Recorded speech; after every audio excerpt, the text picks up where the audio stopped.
Jansangram news, बातमीची सत्यता हीच आमची ओळख।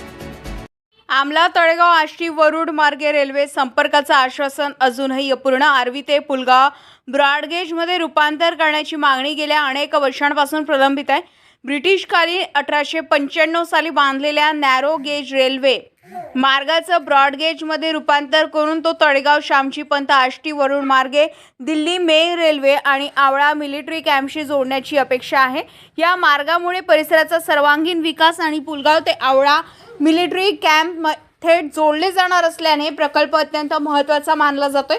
2015 मध्ये भाजप पदाधिकाऱ्यांनी केंद्रीय मंत्री नितीन गडकरी यांच्याकडे निवेदन दिले होते। खासदार रामदास तळस यांनी लोकसभेमध्ये प्रश्न उपस्थित केला होता। 2014 आणि 2019च्या निवडणुकीत आपके माध्यम से माननीय रेल मंत्री जी का ध्यान आपके संसदीय क्षेत्र वर्धा के पुलगांव के आमला तक रेलवे लाइन जो नैरोलर गेज उसे ब्रॉड गेज करने के संदर्भ में आक्रोश करता हूँ।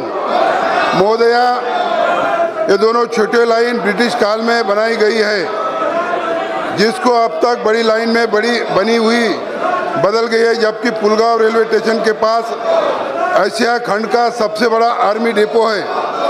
बड़ी लाइन होने से कारण ये आम नागरिकों को काफ़ी परेशानी का सामना करना पड़ता है।